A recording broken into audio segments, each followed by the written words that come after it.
Hi guys, I have an update on what's going on in the United States. Let's talk about this study that was conducted and basically said the United States is one of the wealthiest in the country and has one of the largest economies. However, the United States citizens are not happy. Let's get into this article, okay? Whew. So, a State of Nation report, which was released Monday, analyzed how the country is faring compared to other countries based on data from 1990 to 2003 across 15 topics, including the economy, the environment, life satisfaction, mental health, and inequality. The report underscored how the U.S. is thriving economically, but failing in nearly every other aspect analyzed.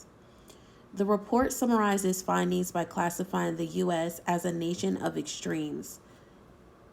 Which, I mean, have you seen our president? Let me take that back. Y'all president, not mine. I didn't vote for him. All right. China has the higher GDP than U.S. And it's not surprising that the U.S. ranks in the top 88% of all countries in terms of worker productivity. That's only because you guys do not make it so people can only have one job. It's like you have to have multiple jobs to even like be able to have the roof over your head, to have some type of normalcy.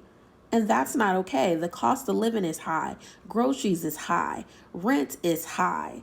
You buying property, the interest rates is high. Getting a car, the interest rates is high. Credit card, APR is high. Everything is high. If you are not in the top percent, you are essentially the one that is fueling this economy, while the rich is getting richer and the poor is getting poorer. And consequently, I don't even think we even have really a middle class anymore. And if we do have a middle class, it's because literally my parents' generation, them, it ain't millennials and on. Okay? So if you ain't lucky to be one of those people that's born in a wealthy family, or you blow up on social media on multiple platforms like a Kai Cenat, you ain't in that. What? People be having 2 to 3 jobs. People be in miserable relationships for a long time because they can't afford to be on by themselves, which is crazy. Okay, like I'm comfortable, I'm fine, but I can't imagine me having a whole family off of my salary. No way. I would have to move to like Vegas. And don't get me wrong, Oregon is not as high. I'm from California. It's not as high. Well, certain places are, but where I live is not as high as California. Can't do it. Can't do it. Can't do it. Let's get on to this. Trump also talked about this too. The rates of life satisfaction, violence, economic equality, and mental health are moving in the wrong direction. The report shows. I mean, you guys complain about when people take mental health days off. You guys want to overwork people. And then didn't I read like an article allegedly, like a prime example is like Elon had beds for like certain like jobs he had. There was literally beds on site for the workers to like sleep. That's crazy. Allegedly. It says wealth inequality still plagues the nation. Yes, it does. And it's not fair. There needs to be some laws and regulations for these billionaires.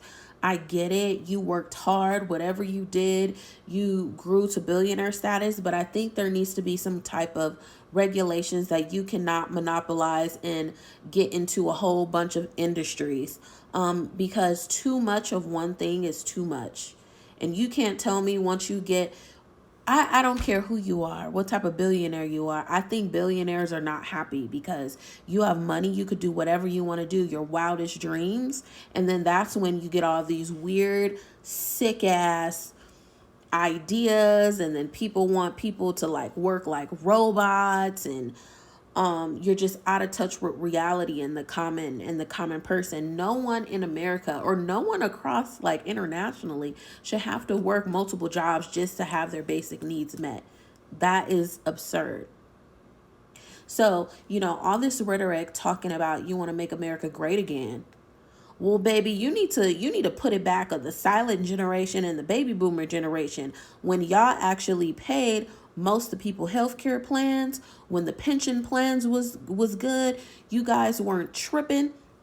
Listen, if there was a head of the household, whoever was the head of the household, whether it was a man or a woman, if they wanted their spouse to be a stay-at-home husband or wife, they were able to do that and still take care of their bills and go on vacations.